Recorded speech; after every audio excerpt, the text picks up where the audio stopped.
আমরা অর গেটের বৈদ্যুতিক সার্কিট নিয়ে আলোচনা। অর গেট আমাদের কি, আমরা এখানে 3 ইনপুট বিশিষ্ট একটি অর গেট দেখেছি। এখানে অর গেটে যদি আমাদের ইনপুট যদি এ বি সি হয় তাহলে আউটপুট হবে এ প্লাস বি প্লাস সি, মানে অর গেট যোগ করার মতো কাজ করে। এর বৈদ্যুতিক সার্কিট হবে, এর যদি আমরা বৈদ্যুতিক সার্কিট লিখি, বৈদ্যুতিক সার্কিটটা কিরকম হবে, ধরেন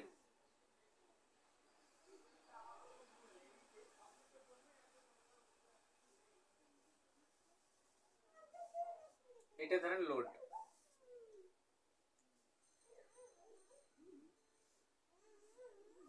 একটা হলো পজিটিভ আর একটা নেগেটিভ। এক প্রান্ত সরাসরি বলের এক জায়গায় সংযোগ দেওয়া আছে আর এটা এখানে গ্যাপ আছে। তাহলে আমাদের এখানে যদি আমরা তিনটি সুইচ ব্যবহার করি,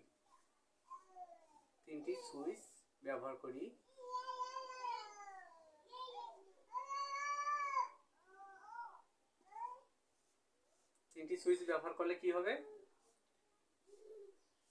এখানে দেখেন তিনটাতে লো ভোল্টেজ আছে, মানে কোনো সংযোগ নাই। তার মানে কি, তিনটায় জিরো আছে, তাহলে এটা অফ অবস্থায় আছে। যদি আমরা যে কোনো একটা যদি আমরা সংযোগ দেই, ধরেন এটা আমরা এখানে সংযোগ দিলাম, তাহলে কি কারেন্ট এদিক দিয়ে যায়, এখান পর্যন্ত আছে, এখান পর্যন্ত আছে, এদিক দিয়ে যায়, আবার এখানে সংযোগ দিল, তাহলে তার ইনপুটটা কি,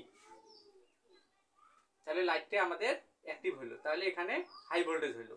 তাহলে এখানে যে কোনো একটা যদি আমরা এটা যদি গ্যাপ দিয়ে যদি আমরা এটা দেই, তারপরে আমাদের লাইন এখানে সংযোগ হবে। এটা বাদ দিয়ে যদি আমরা এটা দেই, তারপরেও লাইন সংযোগ হবে।